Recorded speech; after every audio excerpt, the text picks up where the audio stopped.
Released by Square Enix in 2017 on the PC and PlayStation 4, Final Fantasy XIV Stormblood would receive 5 major content updates covered here with patch 4.1 through 4.56 story content. The story only gets larger from here, so let's cut it down to size with a recapitation. As the chapter begins, over in Rhalgr's Reach, Lyse talks to the Warrior of Light about the debate over what kind of government Ala Mhigan is to have, as they do not have a leader ready to lead the nation, nor do the people want another king.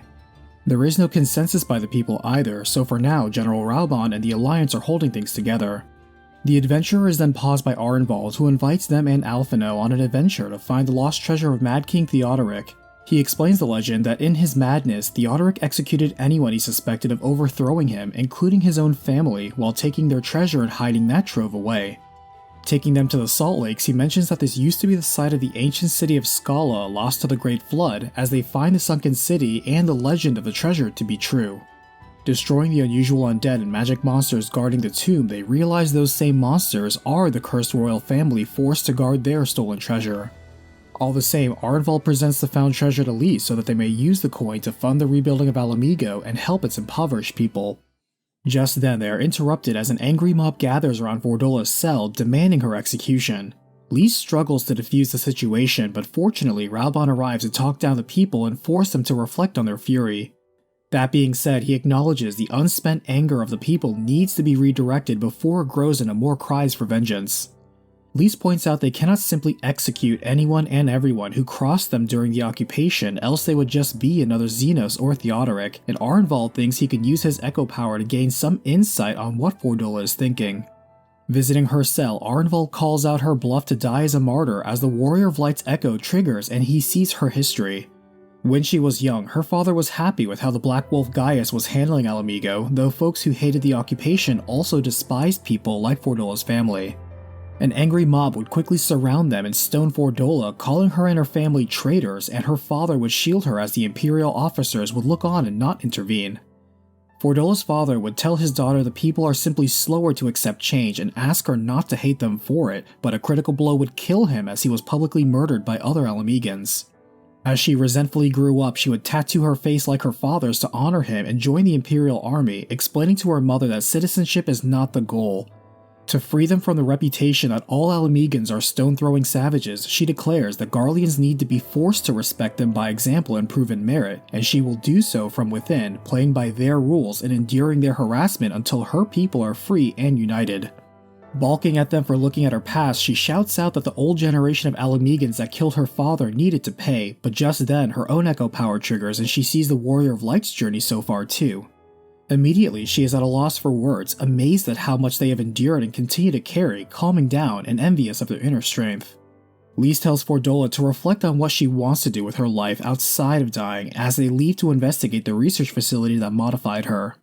They struggle to decipher Dr. Alice's technology and notes and figure Fordola's echo ability is a copy of Kryle's who can empathically hear the whispers of the soul. Being surrounded by people hurt by her, Fordola has been unable to resist reliving their pain and experiencing it for herself non-stop. Raubahn states it's a fitting punishment for now, but the real concern is how easily the Empire may be able to duplicate the echo for any Garlean. Later, the Sultana speaks with the Warrior of Light, saying she expected Raubahn to resign and stay in the homeland he just helped liberate, but he just now told her he will soon retake his place by her side. Out of concern for what he truly wants, Nanamo wants him to make the best decision for himself, not out of obligation, yet cannot deny she relies on him for so much. As such, she intends to travel the kingdom for a little bit to assess things for herself and be a better Sultana, asking the adventurer to accompany her. With the Echo, the Warrior of Light sees how close Nanamo and Raubahn have been for so long, as he has been her sword in the battlefield, her advisor in court, her shield in the Syndicate, and her unwavering friend. She says she now wishes to send aid to Ala Mhigan refugees and wishes to discuss with Godbert the best way to use Ul'dah's money to this effect. Godbert tells her bluntly to stop this awful idea, as taxing Ul'dah wealth to save refugees is a terrible idea. Elaborating, he agrees the refugees should have housing and employment, but the nation is not a charity and needs to gain something as well. Her simply giving out money not only speaks from a position of pity, which these people do not need, but if she starts a welfare system of unconditional charity, then she dooms those people to be forever reliant on it and feel entitled to expect it. Not to mention, Ul'dah has its own poor and unfortunate, and they will not be happy to hear more effort is being made to improve the position of the impoverished of a foreign nation over her own. Swallowing her pride, Nanamo accepts her naivety and now thinks her support needs to be one that supports Ala Mhigan's self-sufficiency, but also serves the interests of the people of Ul'dah. Godbert nods, pointing out in this way the people of both nations will grow as equal partners and benefit far greater now and in the future. Thinking now to consult a merchant on how to turn philanthropy into profit, she is loath to admit the best experts would be the monetarists, namely Lolorito. However, she knows in order to grow, she cannot live in fear of him and knows a more effective ruler must learn to work with people like him. Arranging a meeting, she forces Lolorito to look in a mirror with a mask of her own, and amused, he agrees to talk business open-faced. She explains she wishes to use the funds he paid as reparations, as well as Telegi's estate, to invest in a venture that would benefit both Ul'dah and Ala Mhigan, wishing to consult the richest man in the country. Impressed at her maturity in her decision-making, he approves of their business pitch to restart the Saltery and monetize such a highly desired commodity. He agrees to handle the finer point of deal-making to make sure Ul'dah gets the best arrangement, and both parties leave satisfied with the proposal. Reporting this to Alphino, he agrees to the idea, making sure Ala Mhigan's interests are covered in the contract and Whiskar is appointed to oversee the project. They are interrupted as Raubahn reports that Arnvald has captured the main Crystal Brave traders who also orchestrated the slaughter of Ala Mhigans under Ilberd, Yuyuhase and Laurentius, and says they will be sent to an alliance trial for their crimes. In the meanwhile, a summit is being held wherein all leaders across Ala Mhigan will decide how to rebuild and what government they want. The Kalyana insist they be included, and though they may still be enthralled, they are permitted to be represented as well. Alphino finds them awfully suspicious as the Scions take some precautions, though the summit meeting appears to proceed smoothly. Every leader is granted the floor to express their ideas for discussion, but when the Kalyana broodmother's turn comes to speak, she declares everyone will submit to her tribe, revealing there were crystals hidden in the room prior, and she summons Sri Lakshmi again to try and enthrall every leader. Raubahn rushes in to kill the broodmother as she summons the primal. Enthralled troops surround the group to try and kill them, and as the only people immune to her influence, the Warrior of Light and Arnvald hold back the primal. Pushed to their limit to hold the line, Lys has the idea to bring in another person with the Echo, Fordola, to back them up and defeat the primal together. Combining their Echo abilities to deflect and shield everyone, the unlikely trio slay another icon, though her willingness to fight for her country does not absolve her of her crimes to the leaders in the room. The leader of Alagana firmly states he personally will never forgive her, but as Fordola is taken back to her cell, he says that for saving his life, he will at least thank her. Crisis averted, Raubahn says the committee has decided to establish a republic much in the manner of Ishgard, wherein the ruling body is made up of representatives elected by the people. The general is then approached by Nanamo, who not only retires him from that duty but also relieves him of his seat on the syndicate. She says she no longer needs him to look after her, adding she is not blind to how conflicted he was internally, and adds Pippin is more than able to take over his position as her sword. She swears to show him how she's grown up and can lead a nation with every tool at her disposal, including the monetarists, so he is free now to live his own life for himself. Thanking her for their time together, Raubahn promises to serve Eorzea by rebuilding Ala Mhigan, sharing this promise with the rest of the Scions. While she is just the leader of the camp at Ralgar's Reach, Lys nominates Raubahn as the overall commander of Ala Mhigan's standing army. Reminded of the financial investment made into the Saltery, the adventurer checks in, finding the rebuilding progressing smoothly. In fact, he runs into Nanamo, who is also pleased to see how the town is not only revitalized but thriving, as workers and traders from Ul'dah are making a living now. Industrializing the nation proves to be just the kickstart it needed, as merchants thank the adventurer for their help in setting it up, as more jobs brings in more people, which brings in more communities, which brings in more spending, which creates a stronger economy. However, not everyone sees the growth the same way, as Landbird and Ul'dah sees this as a means for the rich to get richer off the backs of cheap labor, and the banks will make a fortune taking advantage of the booming construction and housing market. A passing Lolorito overhears this and interjects, saying he is not entirely wrong, but that does not mean the common man cannot benefit largely as well, especially if he is cautious of predatory work arrangements and contracts. He mentions the entire system works off of trust and hopes Landbert and his followers benefit too, encouraging them to scrutinize all deals and wishes them well. As the merchant leaves, Landbert admits opportunity is still what they need and intends to proceed forward, but it will not be by chasing aimless dreams to be played as fools, but with calculated analysis of personal risk and benefits.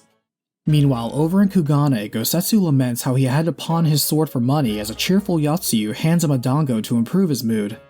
Somehow, the trauma has put her in a childlike state and the samurai now refers to her as Tsuyu, but news of their appearance reaches the Scions via Hancock.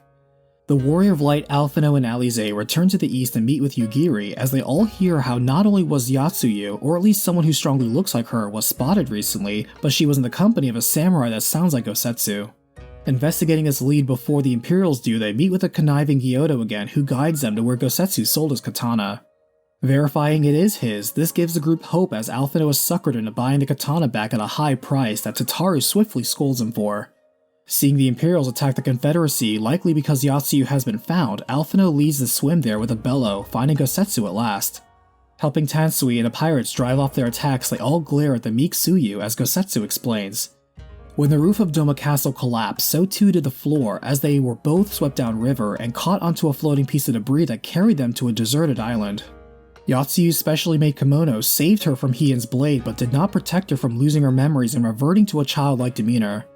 Yugiri thinks it to be a trick, but the samurai admits he did too at first, but stayed his hand from killing her, thinking there may be a purpose to their mutual survival, thinking to deliver her to Heian for judgment.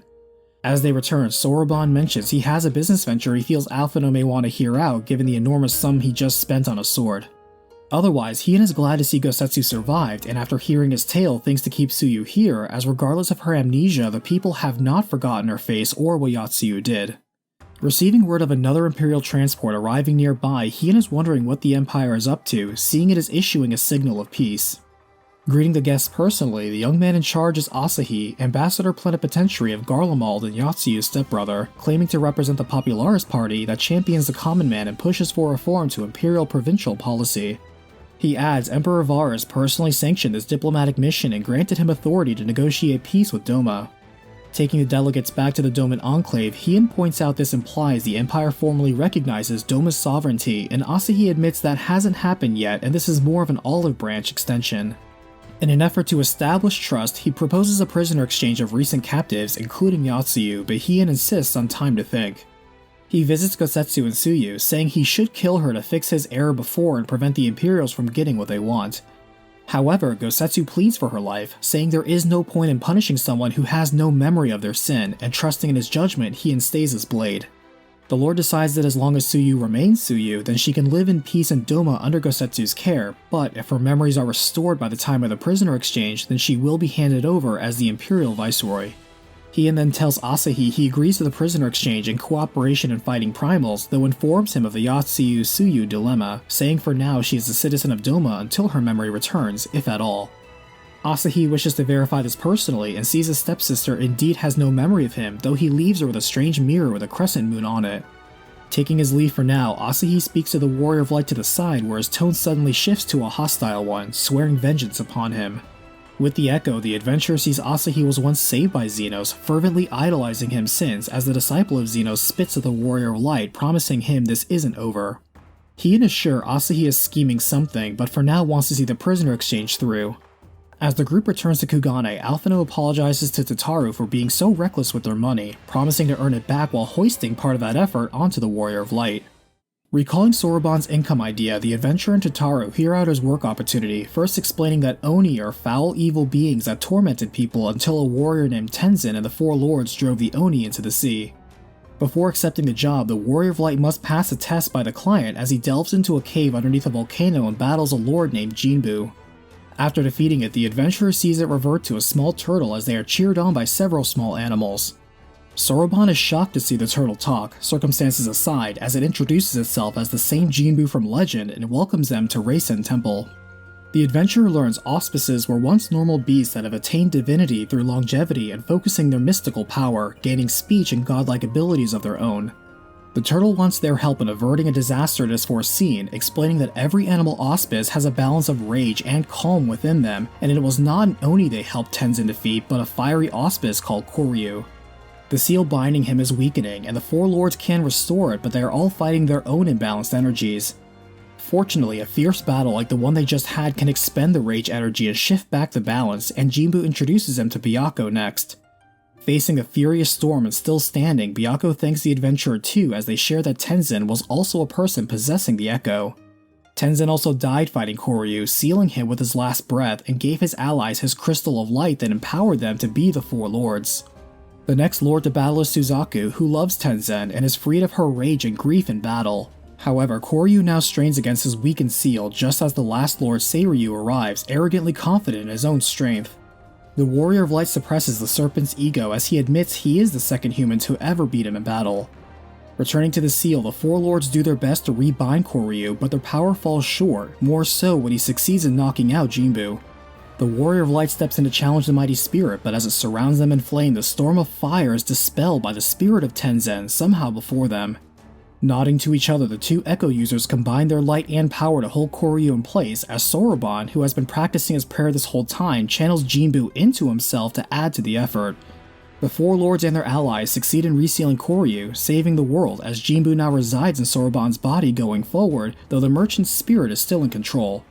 Not forgetting that the adventurer and Tataru took this job to get paid, Jinbu delivers with a fortune that easily makes up for Alphinaud's mistake, as Soroban stays with the four lords as Jinbu's protege. Back in Kugane, the adventurer spots a conspicuously inconspicuous man stalking Nashu and saves her from getting ripped off by Gyuto as she searches for Hildebrand. Figuring they will meet him not far from the biggest mystery in town, they hear of a master thief targeting the wealthiest merchants in town, literally running into a young man named Shigure chasing the same target. Meeting a mustachioed merchant named Akabono, they learn he was just robbed by someone called the Wolf Burglar, who leaves a calling card at the scene of his crimes. Nashi makes a sketchy sketch of the lone wolf as they join Shigure at a high-ticket item auction, finding the inspector deep undercover as a statue. Suddenly, a smoke bomb goes off as the wolf burglar makes off with a Hildebrand piece, but in their pursuit, they encounter another of the gentle deadmen who is inconspicuously dressed as a wolf. Fortunately, he too can detect the life essence of Hildebrand as they catch up to the real thief and inspector as Nashi's bombs blow the pair off into a precarious position, though the wolf gets away again. Back in Kugane, they pass by Akabono, who says the wolf burglar tried to steal a precious sword from him again, but his newly hired mercenary Yojimbo actually thwarted him. Thinking the wolf burglar aims to try again, Shigure is turned away as a guard, but hearing there is entertainment tonight, the samurai pays for disguises with a clean cut as Nashu and Hildebrand inconspicuously dance their way in. The distraction works too well on everyone, as the thief manages to make away with the blade and Yojimbo joins them in the chase. This time, Hildebrand kills off the wolf burglar's means of escape with kindness as they capture the thief and recover the stolen blade. Yojimbo offers to return it to Akabono, but back in town after they turn in the burglar, it turns out Yojimbo has stolen off with the blade himself. Shigure is accepted by the Sekisagumi and is tasked with hunting down Yojimbo, but with no leads. Thinking to ask the wolf burglar, Nashi not only provides a mean for Shigure to grow his hair, but also inconspicuously swap the thief in his cell with their gentle dead buddy for now. As they move to intercept Yojimbo, they ask the wolf burglar his motives, and the thief explains he is not stealing, as he is reclaiming the sword from Akabono, who originally stole it from his foster father with a loan scheme. Catching up to Yojimbo, they wrest the sword from him as he challenges the Warrior of Light to a rematch duel, revealing during the course of the fight that he is in fact Gilgamesh, apologizing for his deeds after another loss. Together with the wolf burglar, they save Shigure from being sentenced to death by the Sekisagumi for aiding a criminal, and the police chief pardons him as well, but the matter of Akabono still lingers. Looking into the merchant, it turns out Akabono deals in Dew Prism, a highly effective drug that makes the user follow commands as if mind-controlled. Akabono has used it to control the police chief and intends to control all of Kugane with it, but thanks to Godbird, they are able to bust the merchant and his supplier. The wolf burglar finally reclaims his father's sword, wishing to lay it on his father's grave as Shigure looks the other way on his escape this time in return for saving his life. However, the drug dealer quickly intoxicates Gilgamesh, ordering the interdimensional traveler to take him somewhere far away. Hildebrand rushes him, but is too late to stop the sword hunter from opening a portal and taking himself and Nashu so far away they skip the next expansion. Returning to Kugane again, the adventurer is approached by a reporter named Lena who invites him aboard the Imperial Theater barge, the Prima Vista, and explains that while the previous Emperor Solus loved theater and sponsored their troupe, the current Emperor Varus disposes of any arts that challenge the current regime. Lena then introduces a girl named Alma, daughter of the playwright Genomus, who composed the Zodiac Brave story, and explains the play was a well-received retelling of a fairy tale that held a cleverly disguised political message that was missed by censors. Sid now enters, an old friend of Genomus, as they hear Genomus discover there was a second unnamed hero in the supposedly well-known tale where a commoner named Delita became a hero and founded Ivalice. Fairy tale or not, the ruins of ancient Ivalice are said to be beyond the Dalmasca Desert, and Alma feels that is where her father may be. He used to charter expeditions to the area and would come back with strange crystals, producing a piece of auracite. They are interrupted by a rude young man and Alma's brother named Ramza, who is resistant to help from outsiders and is proud of his Garlean heritage. Landing in the old capital city Rabanastre, demolished by the Empire when it was conquered, Ramza says his father believes the royal city was actually built upon Lusalia, the capital of Ivalice. They are unaware that a band of Banga spy on, recognizing the Warrior of Light as the adventurer moves into the city, running past red and black chocobos, encountering the Sikh race of beastmen, and battle the various corrupted Esper still guarding the ruins. Deep below the waterways of the city, the group finds the old royal city of Lusalia, where they fight against the foe using Orosite to turn into a demon, defeating him and rescuing Genomus. Just then, a bounty hunter named Begamnon seizes Genomus as a hostage, demanding the Orosite in return. The group complies, handing over the crystal as the Banga crew calls it the Duma and takes a book off of Genomus while escaping. Learning that Dalmasca was invaded by the Garlean Empire 30 years ago and fell after standing independent for 1,000 years, the adventurer hears the successful revolutions in Doma and Ala Mhigan have inspired Dalmascan resistance groups to rise up, but with no success.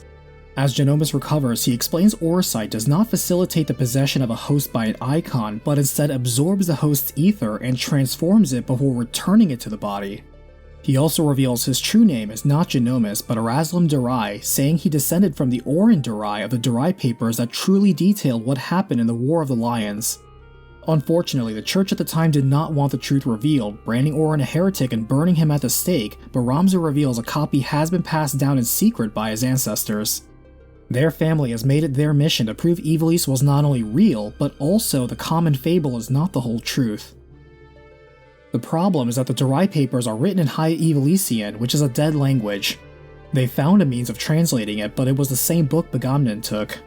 Thinking to have a Sharlayan scholar examine the Orosite, they call in Mikoto, one of the students of Baldessian, as the shard is a unique one called the Odious. With Sid's help, she explains the Odious takes one's deepest fantasy and makes it a reality, and while that is similar to a primal summoning, the difference is that Orosite acts as its own power source. In fact, the design and purpose of Orosite is so specific, Mikoto wonders if they are not natural and instead manufactured. Wondering whose dreams and desires are stored in the Odious, Alma says she has heard voices from it, but Ramza cuts her off, angrily denying her and her calling of their family mission an unhealthy obsession.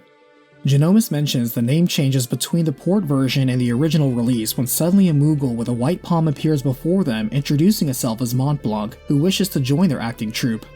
Another blue palm Moogle named Herdy also arrives, not pleased with her brother, but soon after, the band of Banga arrives asking for help, giving back the stolen journal. They explain Begamnon is missing, and the group thinks the Duma Orosite may have absorbed his soul and deepest desire. The Banga explained they were part of the Dalmascan army during the fall of Nalbina Fortress, which marked the turning point of the Imperial invasion and downfall of the kingdom. Begamnon was their captain and always regretted failing to protect Prince Rassler's twin sister Ashelia during that lost battle, though they discover Begamnon also wrote where he was going in the journal, heading to the Ritorana lighthouse next. Unfortunately, the Duma has begun turning Begamnon into a demon, as Genomus finds more evidence supporting his theory that Garleans are partly descendants of Ivalicians. Entering the lighthouse, climbing the Clockwork City with a quizzical construct, and defeating more Espers, they confront a possessed Begamnon who transforms into Yzamot, quickly defeating the damage-soaking dragon much to the joy and dance of others. Finding a crystal necklace left behind, Ramza picks it up and is knocked out quickly. Returning to the airship, they find it is cut from the same Orosite as Alma's necklace, wondering whose will is stored inside.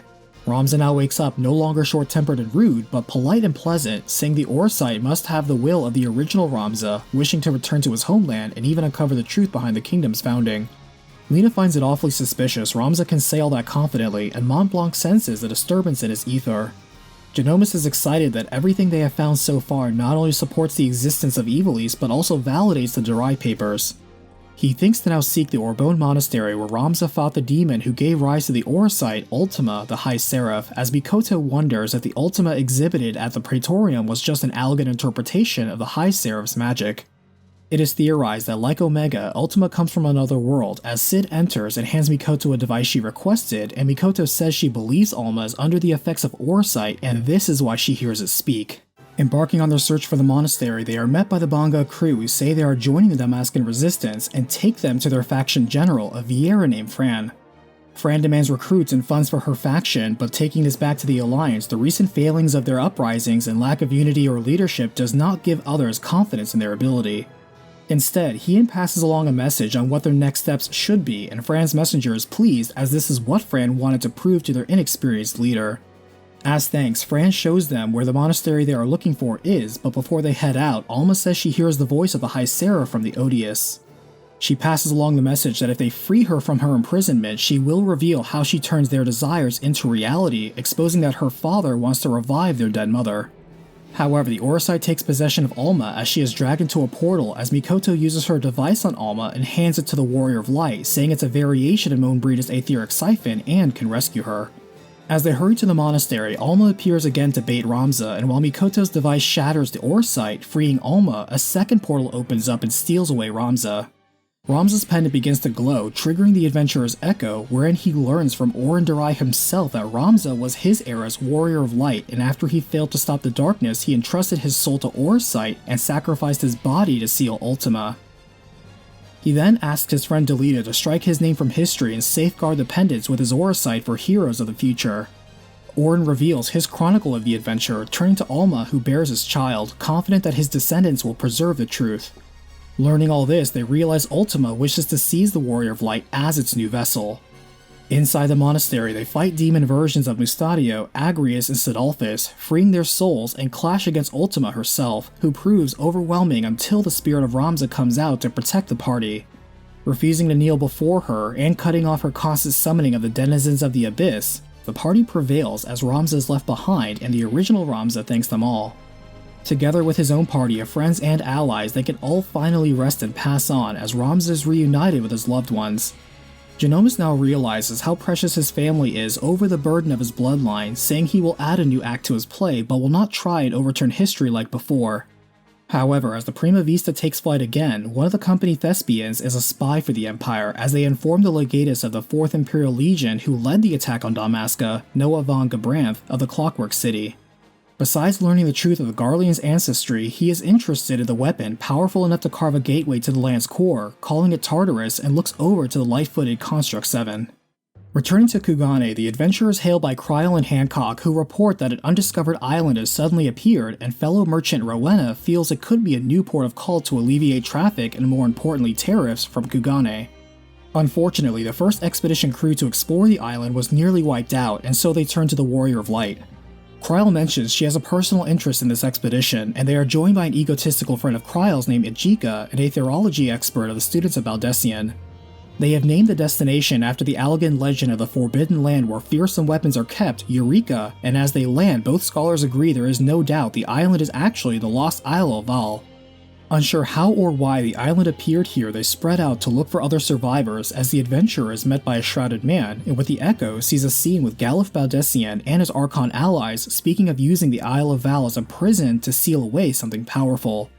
Kryl verifies it sounds like her adopted grandfather, and several bear puns and Pazuzu spawns later, they meet up with Ijika who says this may be linked to something inside their headquarters exerting immense force from within. On his own, Ijika is met by the Masked Man, sensing something off and asking what the figure is, and the Masked Man replies that he is Eureka. Later, Kryl realizes Galuf and the Archons turned the entire island into an arcane ward that would not only trap the Primal, but drain it of ether until it died. Realizing the Aetherite network across the island serves a second purpose, they feel a rumble and return to the prototype Aetherite that was developed on the island. There, Ijika is with the Masked Man, shutting down the Proto-Aetherite, and reveals he has been empowered by an avatar of Eureka with a powerful weapon, challenging them to a fight. Kryl hopes her friend is not enthralled and thinks that like the Primal Odin, the real Primal is not the body but the weapon Zantetsuken itself, and theorizes Eureka may have been the creator of Zantetsuken too. Building an ether bridge to enter the headquarters, they learn the ultra-powerful weapons of Eureka were a means of draining the ether of the host who wielded them to feed to the icon.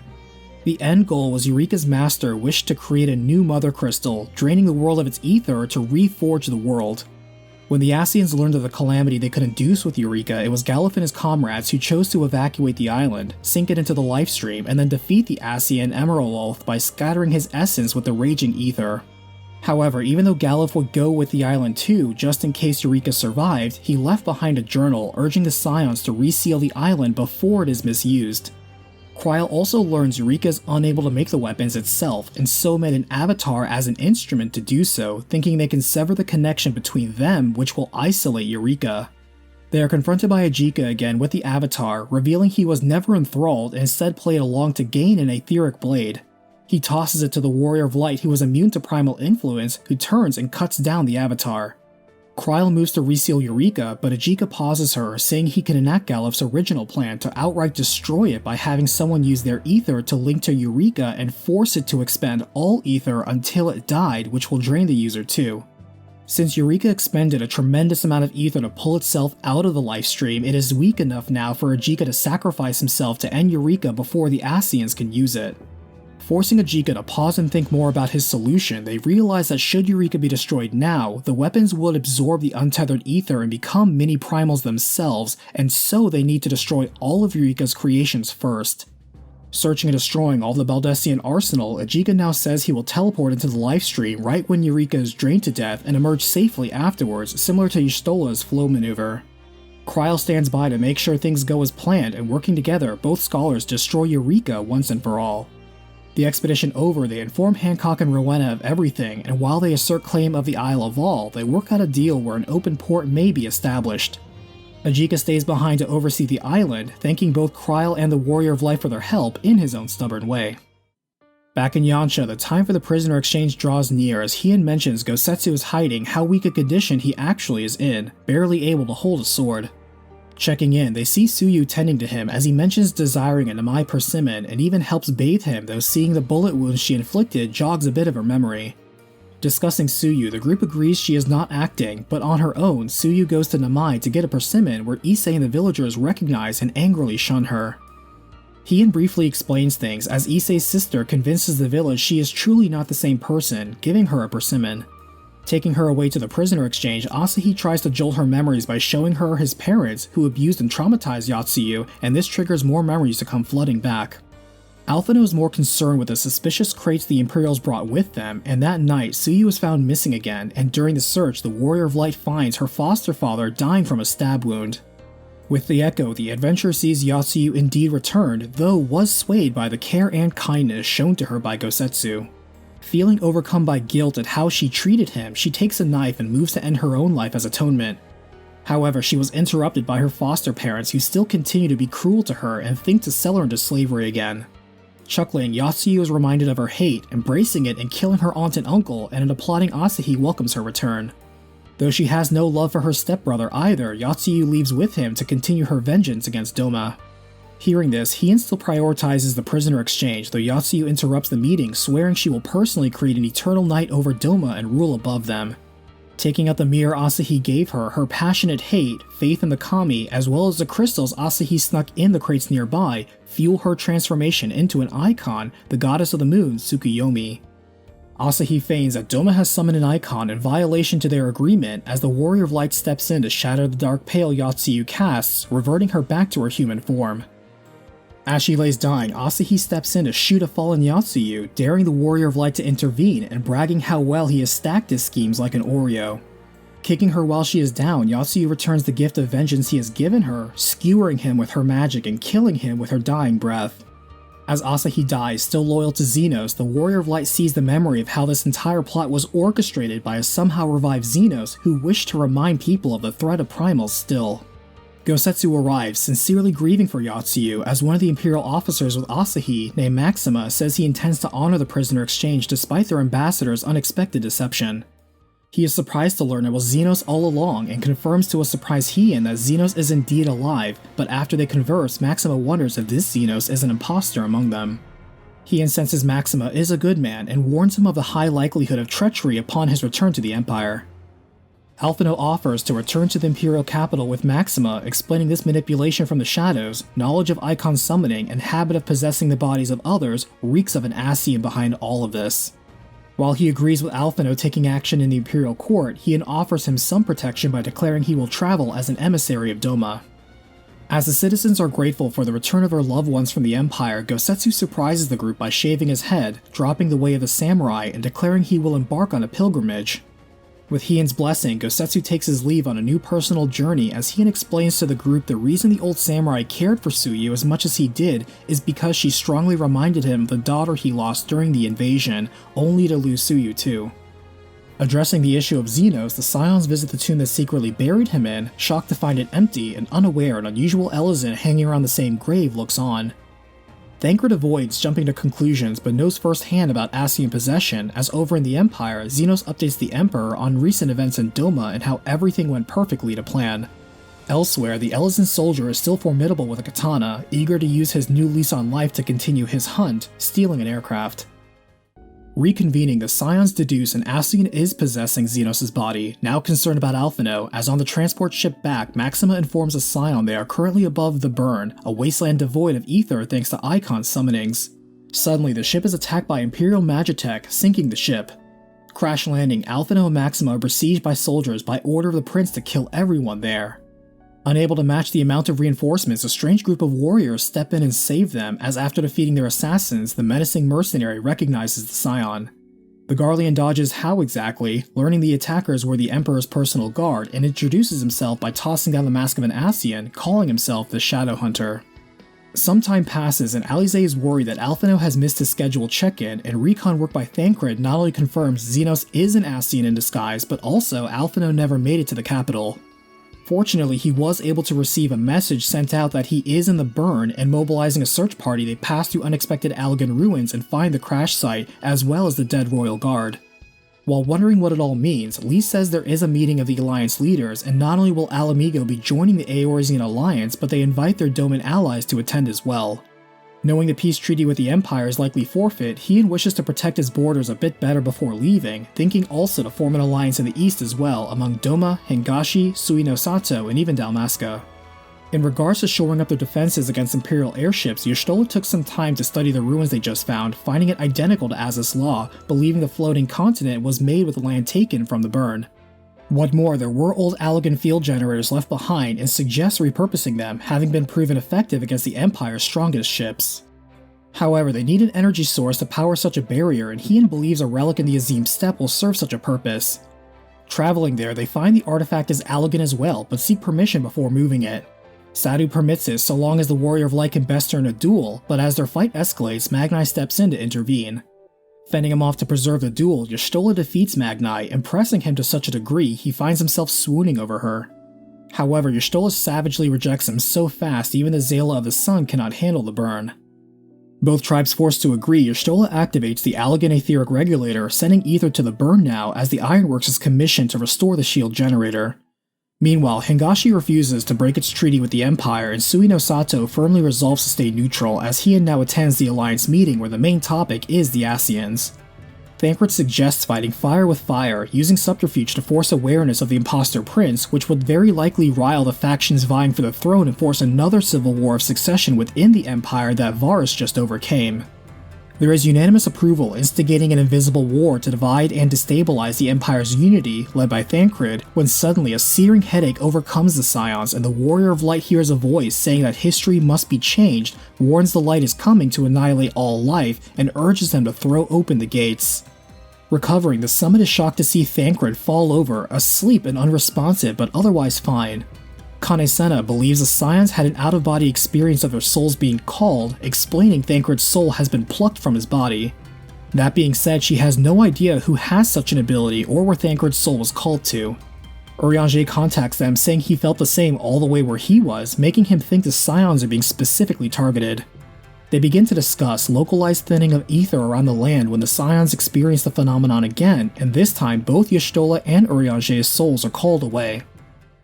Elsewhere, Xenos tells Varus the time is right to crush Ala Mhigan in its fledgling state now, revealing himself to be Elidibus inhabiting Xenos' body, confident he can use it to beat even the Warrior of Light.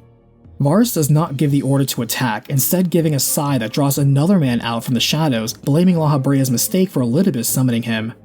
The grandfather of Emperor Varus, the former Emperor Solus Zos Galvus, reminds his grandson he is still in charge and tells him to follow Elidibus' plan to the letter as he rarely makes mistakes. Solus then gleefully reveals the entire reason he built the Empire was to sow the seeds of chaos and cause another calamity, announcing he is an Ascian too. Varus responds by shooting Solus, but another body for the Ascian appears with a shrug, telling him their mission is to restore mankind and the world to its rightful state, so he should stop sulking. Over with Alphino, he follows Shadowhunter to a camp but is shocked to see everyone dead with no sign of struggle. However, Shadowhunter recognizes this, explaining the Empire finally used the Death Cloud chemical weapon, Black Rose, and it was certainly by the hand of the Ascians. Back with the Scions, Kryl now arrives, who thinks to try and trace the path of their souls like she did with Thancred, but finds the ether trail simply stops, as if cut off.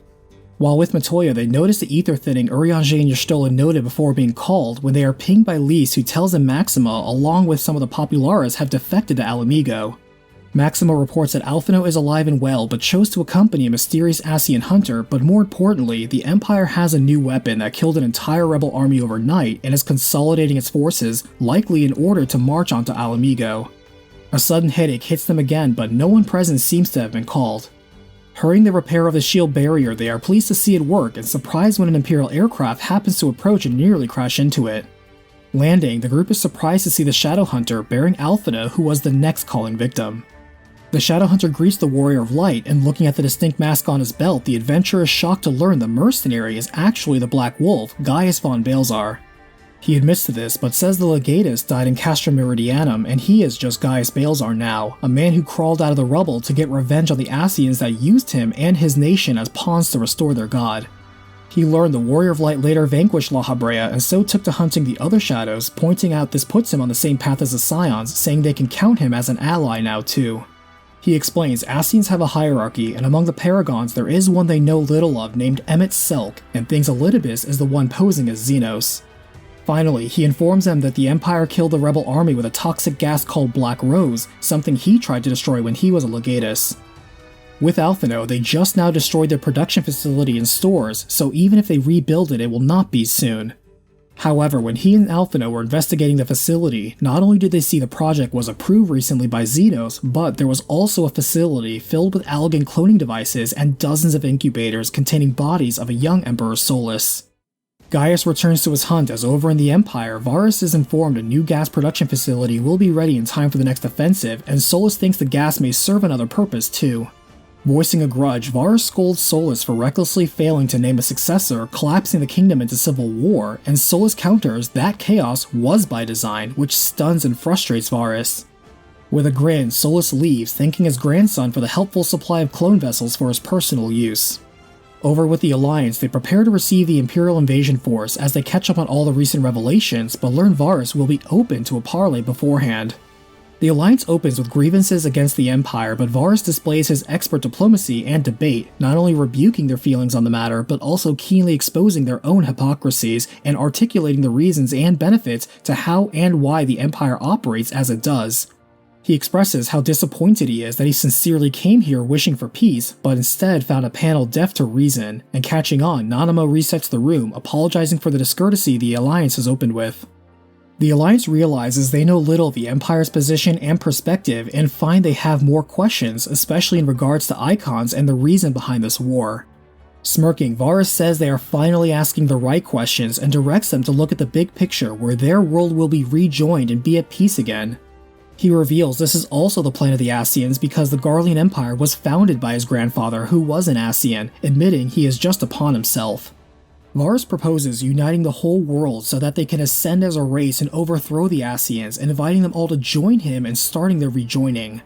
The Alliance firmly rejects starting a calamity, and Nanamo points out their differences and flaws are strengths when working together, covering for the weaknesses of others, and the Warrior of Light is confident they can defeat the Ascians as they are. With this, the negotiations are over, the Alliance is unified, and battle is imminent. The fighting explodes across the battlefield, from the dogfighting in the darkened sky to the pressure of close quarters combat in the trenches that snake between the front lines. Punching through the vanguard, the Warrior of Light clashes with the two personal bodyguards of the Emperor, Julia and Anya, and proves more than able to exhaust both ladies. Despite their victory, another calling occurs, and this time it is Alize that is claimed, and as they retreat to get her to safety, Xenos now enters the fray for the next round.